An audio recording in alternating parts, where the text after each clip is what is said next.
terça-feira sobre a grande busca do homem.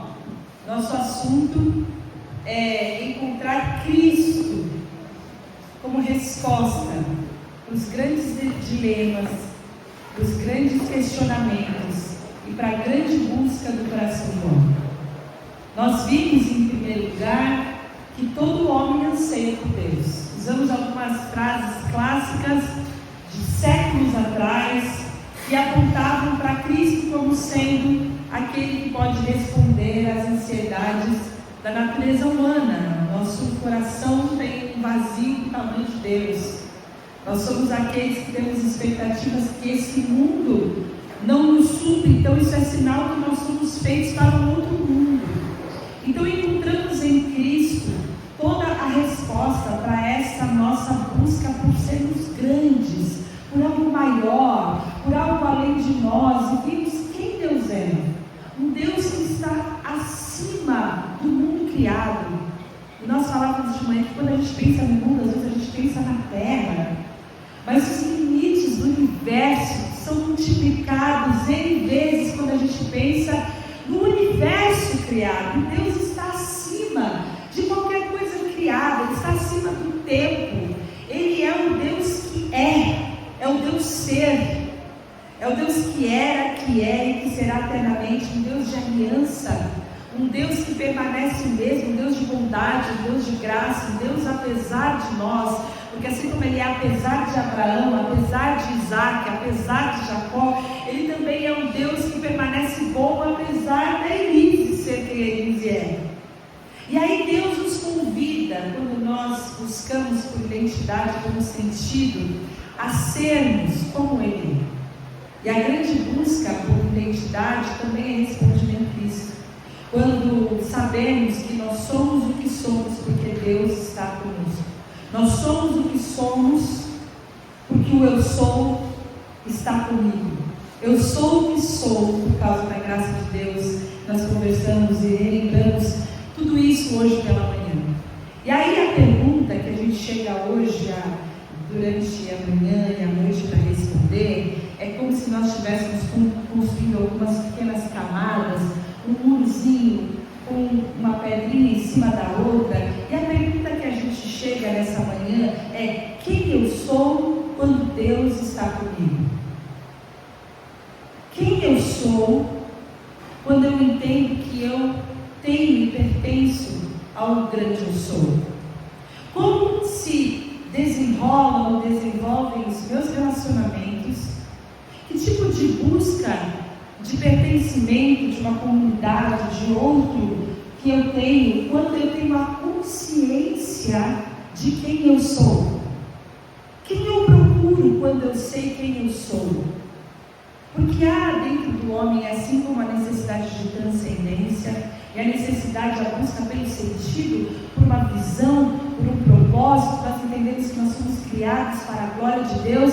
É quem vai estar do nosso lado ao longo dessa jornada? Que grupo que a gente pertence? Há uma necessidade de pertencimento, e tem uma música que você conhece, você já ouviu falar, que fala que ninguém pode ser feliz sozinho, que é fundamental o amor, e ninguém pode ser feliz sozinho. A gente diverge de muitas coisas, mas eu acho que isso é algo que dificilmente a gente vai discordar. A gente pode discordar de teologia, de futebol, de política, mas há algo absoluto e ainda que silencioso, uma verdade que ninguém pode ser feliz sozinho. A gente busca por outros semelhantes a nós, a gente busca por um grupo, a gente tem um sentido de família, a gente tem um sentido de história, de cultura, de um povo. A gente sabe que a gente é mais feliz quando a gente é bem-vindo, quando a gente é acolhido em algum lugar, e esse é um senso do pertencimento da comunidade. E a busca pelo pertencimento não é ruim, assim como a busca pela transcendência não é ruim, e a busca pelo sentido não é ruim. O grande problema é quando a gente esquece quem nós somos, quando a gente faz essa busca do pertencimento com uma memória escassa e enfraquecida de quem Deus é e de quem nós somos. E dentro desse contexto de quem Deus é e de quem eu sou, é que um filtro nasce no meu coração para que eu possa entender como e com quem eu vou me relacionar e de que modo eu devo me relacionar. Porque o fato de eu estar inserida no lugar não quer dizer que eu me sinto pertencente a ele. Muitas pessoas estão ajuntadas, mas não estão inseridas. Se sentem sozinhas, se sentem solitárias, elas estão cheias de gente em volta, mas no final ela não pertence a nenhum lugar de verdade. Porque o pertencimento não é só estar junto, o pertencimento é um ser reconhecido, ser chamado pelo nome, e é saber que existe um lugar para você. E isso não é emocional, isso não é uma construção cultural deles, isso é teológico. Nós entendemos que nós buscamos por outro, porque nós fomos criados à imagem e à semelhança de Deus. Nós fomos criados como Deus é, e quando a gente olha para Deus, Deus é uma comunidade. Deus é Pai, Deus é Filho, Deus é Espírito Santo, e eles são um só. E quando Deus nos cria a sua imagem e a sua semelhança, a gente vê isso em Gênesis 1:26, passamos o homem à nossa imagem, a gente sabe que o Pai é o Criador, mas a gente leu que sem Cristo nada do que foi feito se fez. E no versículo de Gênesis 1 fala que o Espírito de Deus pairava sobre a face das águas. Nós entendemos que havia um coletivo, havia uma comunidade, criando o homem para ser a sua imagem e semelhança. Então o homem é criado para uma comunhão. Assim como a Trindade vive em perfeita, harmônica comunhão eterna, nós fomos criados para isso, porque Deus não é solitário. E Ele não nos fez para que fôssemos solitários. Pelo contrário, Jesus, em sua última oração, em João 17:21, fala para que todos sejam um, Pai, como Tu estás em mim e eu em Ti, que eles também estejam em nós. Então, ser a imagem e semelhança de Deus é um senso de pertencimento que está guardado, está no chip, vem junto com cada um de nós, porque nós somos capazes de viver em comunhão. Nessa busca de pertencimento, nós refletimos quem Deus é. Mas apesar de sermos criados à imagem e semelhança de Deus, fomos criados para o nós. O pecado destruiu o nós. O pecado destruiu a possibilidade de nós vivermos em perfeita comunhão. Fomos criados para uma comunhão perfeita, assim como o Pai, o Filho e o Espírito Santo, mas aí o pecado entrou no mundo. Você já conhece esse texto, que está em Gênesis 3, no versículo de 6 a 12, mas eu vou ler com você para que te salte alguns detalhes. Quando a mulher viu que a árvore parecia agradável ao paladar, era atraente aos olhos, e além disso desejável para dela sob discernimento, tomou do seu fruto, comeu-o e deu a seu marido, que comeu também. E aí o versículo 7 fala que os olhos dos dois se abriram e perceberam que estavam nus, então juntaram folhas de figueira para cobrir-se, para se esconderem as sua nudez. Ouvindo o homem e sua mulher os passos do Senhor, que andava pelo jardim quando soprava a brisa do dia, esconderam-se da presença do Senhor Deus entre as árvores do jardim. Mas o Senhor Deus chamou o homem perguntando: onde está você? E ele respondeu: ouvi teus passos no jardim, fiquei com medo, porque estava nu, por isso me escondi. E Deus perguntou: quem disse que você estava nu? Você comeu do fruto da árvore da qual eu lhe proibi de comer? Disse o homem: foi a mulher que me deste por companheira, que me deu do fruto da árvore e eu comi. O pecado então tem a capacidade de mudar algo imediato dentro de nós. O texto fala que por causa do pecado os olhos de ambos foram abertos. E o primeiro efeito do pecado então não é social, ele não é ambiental. Depois nós vemos várias consequências do pecado do homem na continuação dessa conversa de Deus com Adão e Eva. Mas em primeiro lugar, o efeito do pecado foi relacional. A primeira coisa que acontece quando o homem peca é que surge a vergonha, surge a ocultação, surge os distanciamentos, o homem se esconde de Deus, o homem se esconde um do outro, ele esconde-se de si mesmo, porque o pecado, ele quebra, o pecado quebra a imagem de Deus no homem, e ele quebra a comunhão, tanto vertical como a comunhão horizontal. O pecado quebra a comunhão, o pecado destrói a comunhão. Nós somos chamados para a comunhão, nós vamos ver um versículo que fala explicitamente isso, mas o pecado quebra a comunhão.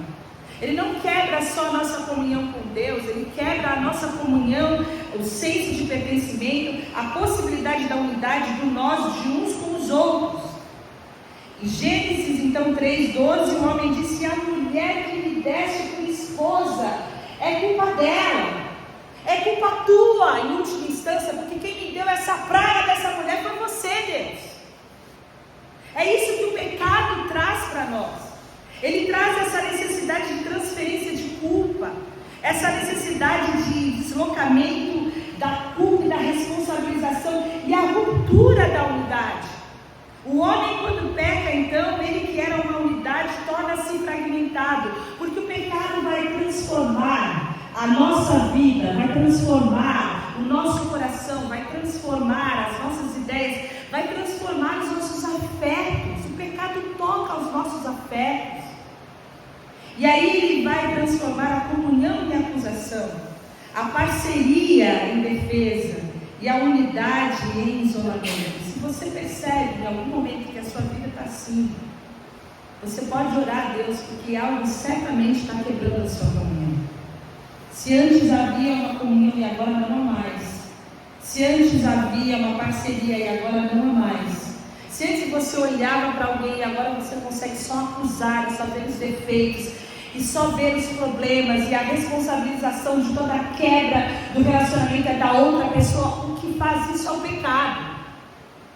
É o pecado que destrói as famílias. É o pecado que quebra a amizade de anos dos amigos. É o pecado que nos isola. É o pecado. O pecado é o grande problema que atrapalha nós de vivermos a imagem e semelhança de Deus em perfeita unidade. Então a gente pode estar rodeado de pessoas e estar sozinho. A gente pode ser ativo em um grupo, ter uma responsabilidade, estar relacionado de alguma maneira, conectado digitalmente, ter não sei quantos milhões de amigos e seguidores e ser absolutamente sozinho. Até que Jesus veio para resolver o problema do pecado. Todo o problema do pecado foi resolvido, disse Jesus. E assim como o pecado tem o poder de destruir a comunhão, e o pecado tem o poder de quebrar a comunhão tanto com Deus quanto com o homem, Jesus na cruz reconciliou nós com Deus, mas também nos reconcilia uns com os outros. É esse o poder da graça, o poder da cruz. E a palavra de Deus fala em Colossenses 1:19 que foi do agrado de Deus, que nele, aqui Colossenses, Paulo aos Colossenses está falando de Jesus, que nele, em Jesus, habitasse toda a plenitude, e por meio dele, de Jesus, ele reconciliasse consigo todas as coisas, tanto as que estão na terra, na horizontal, quanto as que estão nos céus, estabelecendo a paz pelo seu sangue derramado na cruz.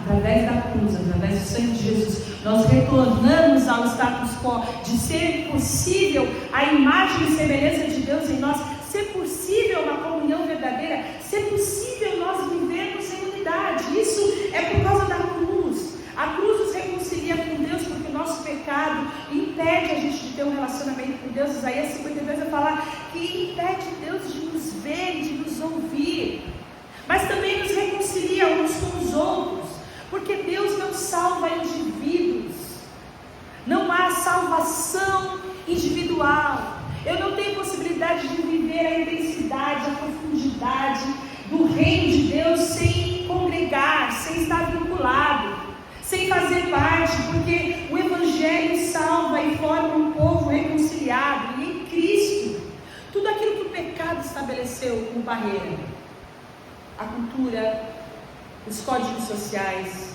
o dinheiro, a posição, as questões de gênero, tudo isso em Cristo é quebrado, tudo isso em Cristo é reconciliado. Gálatas 3, versículo 26 a 28 fala que todos vocês são filhos de Deus mediante a fé em Cristo Jesus, pois os que em Cristo foram batizados, de Cristo se revestiram. Então não há judeu e nem grego, nem escravo, nem livre, nem homem, nem mulher, pois todos são um em Cristo Jesus.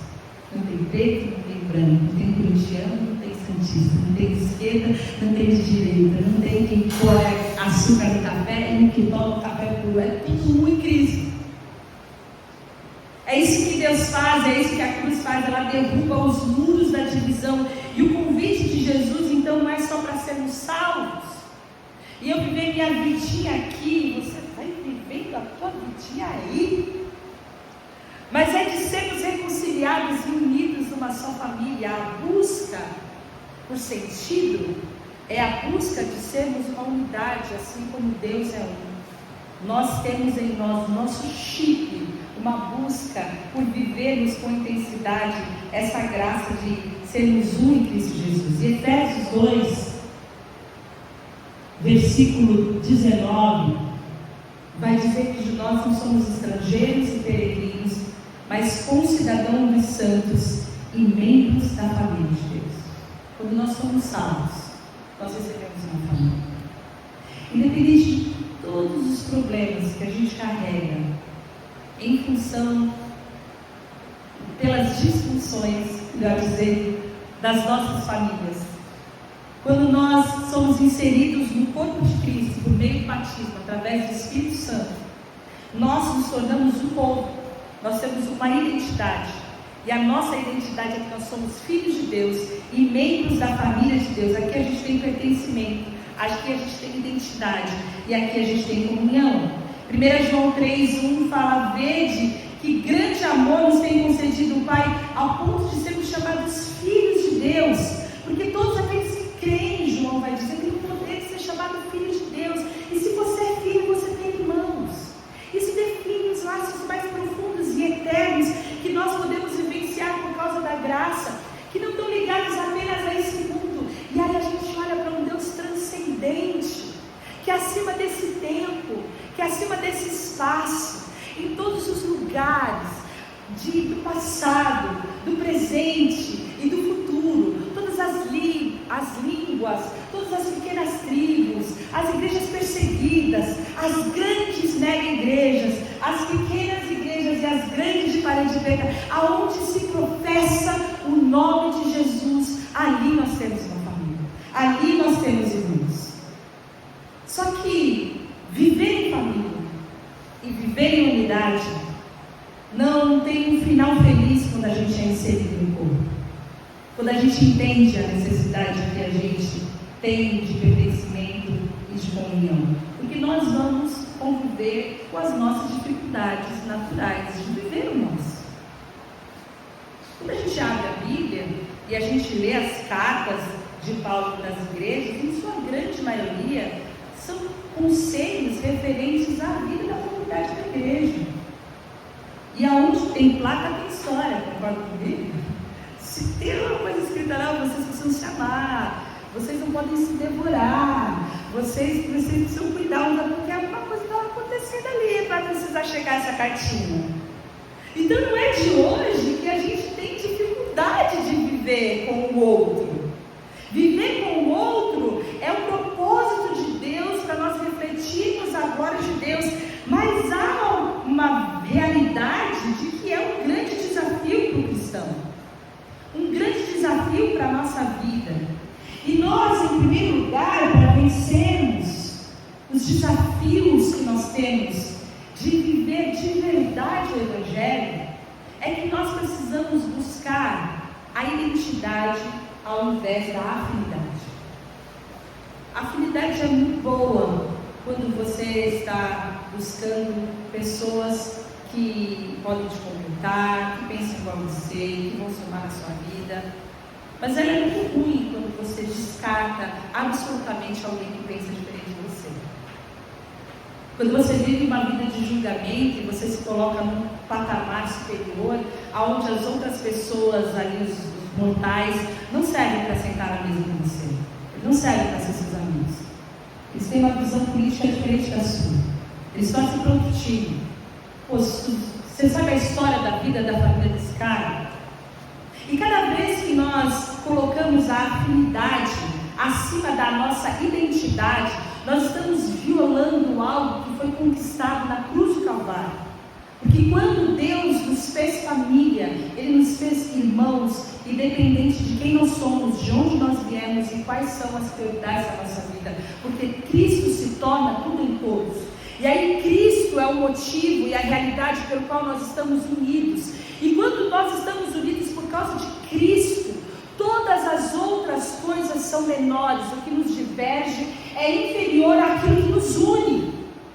Nós precisamos aprender que somente em Cristo nós vamos conseguir viver o propósito de Deus de sermos uma unidade que reflete a própria Trindade. 1 Coríntios 1,19 fala que Deus é fiel e nos chamou à comunhão com seu Filho, Cristo Jesus. O chamado de Deus para nós não é só para a salvação, não é só para transcender e buscar primeiro o reino de Deus e permitir que as coisas que hoje nos movem sejam as outras coisas. Não é só ter uma identidade firmada em Cristo, é entender que Cristo é o meu tudo, e quando Ele está comigo, Ele define quem eu sou, mas é entender que eu fui criado para comunhão. E quando eu decido não viver a intensidade do chamado de Deus, eu também estou quebrando o propósito da glória de Deus na minha vida.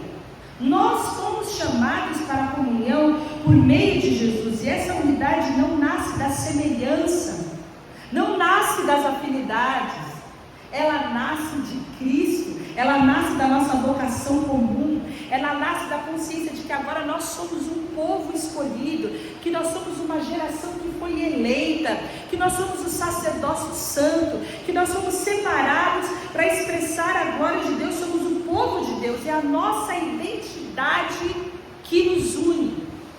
Nós vemos isso quando nós temos pessoas absolutamente diferentes das famílias, não é assim? Às vezes um irmão é completamente diferente do outro, mas eles são irmãos, e eles sentam juntos, e eles se abençoam na diferença, nas diversidades, eles somam na vida dos outros, eles estão aí na mesa, e eles estão em todos os momentos especiais um da vida do outro, porque o que os une é muito maior do que aquilo que os diverge. É esse o sentido que Deus trouxe para nós quando Ele nos fez família. E a comunhão, irmãos, não é algo natural. Nós não vamos viver isso de uma forma natural. É necessário que nós tenhamos intencionalidade. Em muitas coisas espirituais é necessária intencionalidade. Para ler a Bíblia, para orar, para buscar a Deus, para você ter uma disciplina de jejum, você precisa ser intencional. Mas para a comunhão também. Você não vai se juntar com uma pessoa só por ele ser cristão. Você vai se juntar com uma pessoa que é parecida com você. Você vai se juntar apenas por afinidade. A nossa carne, a nossa alma vai buscar por afinidade. É nosso espírito quem vai romper essas barreiras. E nós vemos a vitória da igreja primitiva, em Atos 2, 42 a 46, quando o texto bíblico fala que eles, a igreja de Jesus, aquela igreja que estava se formando, após Jesus ser assunto aos céus, ser elevado aos céus, ter dado ordem para os discípulos irem, eles terem recebido o mover, a unção, o Pentecostes do Espírito Santo para serem testemunhas, eles saem para pregar, e eles começam a pregar, e é na base de 3.000, de 5.000, e a igreja começa a se formar. E como que essas pessoas poderiam ser uma unidade? Como que aquele povo ia ser o povo de Deus, se agora eles não tinham a cultura judaica, se agora eles não tinham mais os mandamentos de Moisés, como que agora isso vai fazer com que eles tenham um só pensamento, um só modo de agir, um só coração? Para isso é necessário intencionalidade. E o texto fala que esse pessoal se dedicava aos ensinos dos apóstolos. Eles se dedicavam. Você entende a palavra dedicado? almoçar. Eles tinham uma intencionalidade na comunhão, e no partir do pão, e nas orações. Para partir o pão não precisa de tanta intencionalidade, mas para a oração precisa. Eles estavam juntos. Todos os que criam, o versículo fala, mantinham-se unidos. E eles tinham tudo em comum. Porque quando Cristo é o seu tudo, você pode ter tudo em comum com uma pessoa que é absolutamente diferente de você. E vendendo as suas propriedades e bens, eles distribuíam a cada um conforme a sua necessidade. Ninguém tinha falta de nada. Todos os dias continuavam a reunir-se no pátio do templo. Eles partiam o pão em suas casas e juntos participavam das refeições com alegria e sinceridade de coração. Eles estavam juntos, um enfiado na casa do outro, um junto com o outro, um apoiando o outro, um ajudando o outro. E a gente vai vivendo uma vida que a gente quer cada vez mais distância. Se a pessoa fala assim, você vem, eu vou. Que horas é? Quem vai? Tem cadeira? E a gente vai criando várias situações para que a gente permaneça cada vez mais isolado, cada vez mais sozinho. E o propósito de Deus é que a gente seja intencional. A gente precisa investir tempo.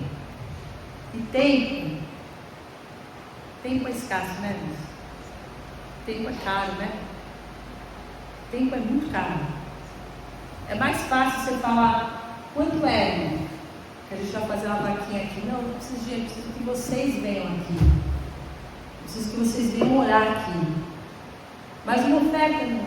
Se eu mandar a cesta básica, não, eu preciso que você venha aqui. Eu preciso estar junto. Tempo é caro demais. Tempo é um produto escasso. E para ter comunhão, eu preciso ouvir, eu preciso não julgar, eu preciso acolher. E isso não é natural. Quando a gente entende, Deus fala o seguinte, Hebreus 10: consideremos uns aos outros para incentivarmos ao amor e às boas obras. Você precisa incentivar, você precisa se dedicar, você precisa ter intencionalidade na comunhão e nas boas obras. Não deixemos de nos reunir como igreja, segundo o costume de alguns, mas encorajemos-nos uns aos outros, ainda mais quando vocês veem que se aproxima o dia. Vamos nos encorajar para estar junto como igreja.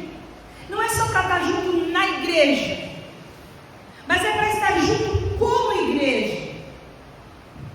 Porque comunhão é diferente de ajuntamento. Pode ser que um grupo de irmãos se reúnam e Cristo não seja o centro daquela conversa. Que um grupo de irmãos se reúnam e eles falem mal uns dos outros, eles trocam ideias e tocam pau e a carne é o centro. Não houve edificação, não houve comunhão, não houve palavra de sabedoria, ninguém abriu o coração, ninguém foi ouvido, ninguém foi abençoado. E você sai de lá com mais pecado do que quando você entrou. Isso não é comunhão. Comunhão é estar junto com Cristo centrado no meio. E nós precisamos aprender a ter comunhão, principalmente quando nós somos irmãos amigos. Nós precisamos aprender a permitir que Cristo esteja sentado em nosso meio, para nós reunirmos como igreja.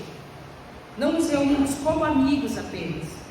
A comunhão exige tempo, compromisso e perseverança. A comunhão permite que nós sejamos nós. Quando você fala nós, você está falando da família de Deus. E aí eu encerro com uma pergunta: qual é o maior desafio do nós? Qual é o maior desafio que nós temos para viver esse nós? O maior desafio que a gente tem é o eu.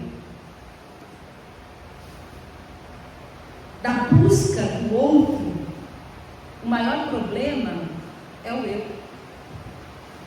O maior problema é eu entender que, 2 Timóteo, versículo 1 e 2, capítulo 3, fala que nos últimos dias os homens serão amantes de si mesmos. Se Cristo nos chama para amar o outro, e o mandamento segundo mais importante é eu amar o outro como eu amo a mim mesmo. Todo o egoísmo e esse nosso senso de amarmos a nós mais do que o outro fere o projeto de Deus na nossa família, na nossa vida, na nossa igreja, na nossa comunidade. Porque para cada ninguém pode ser feliz sozinho, existe um antissolo que não acompanhado, não é? E a gente vai vivendo a nossa vida de um jeito meio que protetivo, porque afinal de contas, quando você está junto, você se machuca, você se rala, você se fere, você se cura, você se abençoa, você se guarda, mas você se rala também. E quando nós decidimos que nós vamos viver em comunhão, nós temos um grande desafio. Nós temos um problema sério de vencermos o nosso egoísmo, de não estarmos centrados em Cristo e muitas vezes estarmos centrados em nós mesmos, porque o egoísmo ele nos coloca no centro e ele nos impede de amar, ele nos impede de nós nos relacionarmos, ele nos impede de servir e ele nos impede de perdoar. O egoísmo nos impede de vivermos o relacionamento que Deus propôs para nós. E o convite de Jesus para nós, irmãos, que estamos buscando nós, que queremos aquilo que Deus quer, é em primeiro lugar que a gente ame. Que a gente ame. E a palavra de Deus fala em João 13, 34 e 35, que as pessoas do mundo vão conhecer a gente como discípulos de Jesus se nós nos amarmos uns aos outros. E aí ele vai dizer que não é qualquer amor, né? Que a gente precisa nos amar como Cristo nos amou. O chamado de Jesus não é só para salvação, é para comunhão. Na comunhão você ama. A segunda coisa que a gente precisa para ter relacionamentos profundos é nos negarmos. É a renúncia do eu. E negar-se é imprescindível, porque em algum momento alguém mais esclarecido vai ter que abrir mão, mesmo que ele esteja certo. Porque amar é amar quem está errado. Amar não é nos relacionarmos com merecimento. Seguir a Jesus é abrir mão da nossa razão.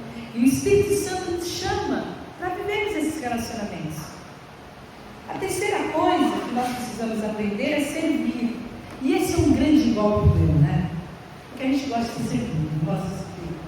Você não fica feliz quando alguém vai buscar uma aguinha gelada para você? Você fica feliz?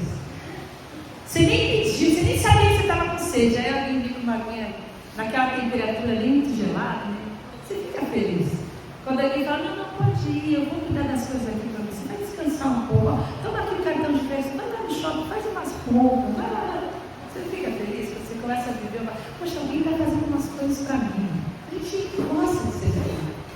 E há um golpe quando nós temos a imagem de Cristo Jesus como uma referência. Porque 1 João 3,16 fala que nós conhecemos o amor como? Em que Cristo deu a sua vida por nós. Podia acabar aí, né? Que coisa linda. Lindo esse versículo. Mas ele continua. E nós devemos dar a vida pelos nossos irmãos. É nisso que a gente conhece o amor. Não é só no fato de Cristo ter dado a vida por nós. Nós conhecemos amor quando nós começamos a dar a vida pelos nossos irmãos. Dar a vida. E se você pode dar a sua vida, o que é que você não pode fazer para servir alguém e conhecer o amor? Na lógica comum, a gente vive para ser servido, mas no reino de Deus, nós vivemos para servir. Porque Jesus veio para servir. Marcos 10, 45 fala que o próprio Filho do Homem não veio para ser servido, mas para servir e dar a sua vida em resgate de muitos. Filipenses fala que a gente precisa ter o mesmo sentimento de Cristo Jesus. E João conta o momento em que Jesus lava os pés dos discípulos. E Jesus fala o seguinte: se eu, sendo Senhor e Mestre, vos lavei os pés. Quando ele nos ensina a servir, ele fala: se eu sendo.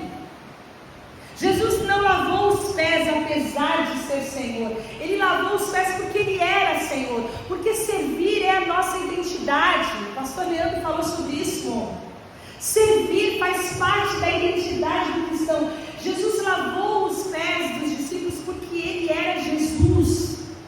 E se nós queremos viver uma real transformação, nós precisamos estar disponíveis para servirmos uns aos outros. Nós precisamos estar disponíveis para entender quem nós somos em Cristo. Nós não precisamos provar o nosso valor, a gente não compete por posição, a gente não julga as pessoas inferiores, a gente serve porque a gente tem liberdade. E Gálatas 5,13 fala que a gente serve mediante o amor, porque todo mandamento se resume em ame ao teu próximo como a você mesmo. O serviço confronta o nosso ego. O serviço, ele cura o individualismo e ele forma o caráter de Deus em nós. Mas talvez o último golpe, o mais difícil de todos os golpes da nossa vida, é o perdão. Porque não existe nós sem perdão. Se você acha que você pode viver com alguém sem uma unidade com essa pessoa, sem perdão, você só vai até a página 1. Porque em algum momento você vai precisar perdoar ou ser perdoado. O perdão é o que mantém a relação. O perdão é o que nos sustenta. Se a gente não aprender a perdoar de todo o nosso coração, a gente nunca vai viver o propósito de Deus, porque a gente rechaça. Quem machuca a gente rechaça, a gente manda embora, a gente descarta as pessoas pelos erros que elas cometeram, a gente descarta as pessoas pelas desavenças, pelos desentendimentos, a gente descarta as pessoas que são diferentes da gente, e a gente vai ficando só com gente muito parecida com a gente. E isso destoa da identidade de Cristo, porque faz com que a gente busque só afinidade. A gente não pode estar junto por isso, mas é por causa do reino do amor de Jesus. Uma pessoa rancorosa nunca vai pertencer a grupo nenhum. Uma pessoa soberba nunca vai acolher um desigual. Um julgador vai descartar todas aquelas pessoas que Jesus já perdoou. Mas ele tem uma ideia que pisca na cabeça dele, dizendo: as pessoas não mudam. Esse negócio de mudar não muda nada. Vai ver só, já era tanta outra de bom. E esse tipo de pensamento faz com que a gente não possa viver a comunidade e o reino que Deus estabeleceu. E o último versículo que eu quero compartilhar com vocês, de Colossenses 3, 13 e 14, fala que nós precisamos suportar uns aos outros. E suportar é cuidado. Suportar é acolher. Suportar é segurar. Como a gente segura o outro numa pena. É você saber que se você largar a mão, o seu irmão vai cair. E você tem uma responsabilidade com o seu irmão quando ele cai. Porque provavelmente ele caiu porque você não estava lá para suportar ele. Nós temos uma responsabilidade. Quando a gente entende a responsabilidade que é amar, a gente consegue entender como isso é algo basilar no reino de Deus. Porque nós somos o abraço de Deus, nós somos o olhar de Deus, nós somos a escuta de Deus. Deus vai se mover em amor em nosso meio, provendo todas as necessidades emocionais e materiais através do seu corpo. Nós somos o corpo de Cristo. Quando nós entendemos a nossa responsabilidade, nós acolhemos e nós suportamos, nós perdoamos as queixas que uns têm contra os outros, e perdoa como Jesus nos perdoou. E o versículo Paulo conclui falando: vistam-se do amor, porque o amor é o elo perfeito. Não há meios de nós permanecermos unidos se não for por meio do amor. Jesus é a nossa grande pérola, Ele é o nosso grande tesouro. E quando nós buscamos Jesus, nós encontramos o nosso irmão. Na busca por Cristo, eu encontro o meu irmão. Quanto mais próximo eu estou de Jesus, mais próximo eu estou do meu irmão. Quanto mais distante eu estou de Jesus, mais distante eu estou da comunidade, mais distante eu estou da comunhão. E quando eu entendo isso, que o nós construído sem Deus é frágil, é é condicional, é passageiro. Eu entendo o meu propósito, eu entendo o meu chamado. Se eu sei quem Deus é, e eu sei quem eu sou, quando eu sou está comigo, eu posso me mover em amor, eu posso me mover em encanto, eu posso me mover em relacionamentos saudáveis de perdão, eu posso me mover servindo àqueles que precisam ser servidos.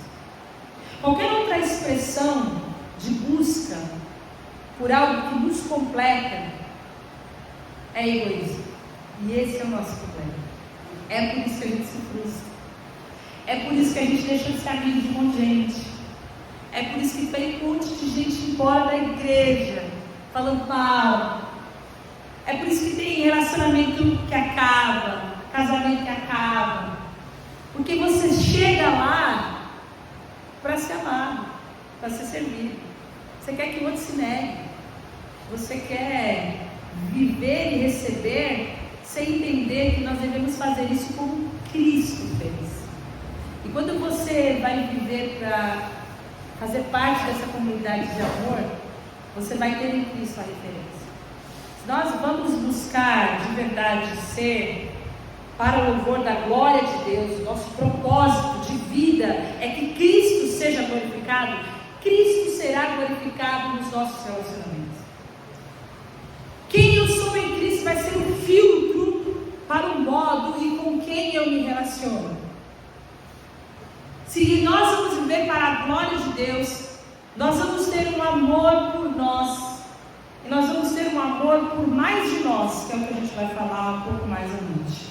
Como nós nos relacionamos com a igreja, nós falamos hoje, como nós nos relacionamos com aqueles que ainda não conhecem o Evangelho. Vamos orar. Senhor, nós temos um grande desafio pela frente, que é amar como o Senhor nos amou. O Senhor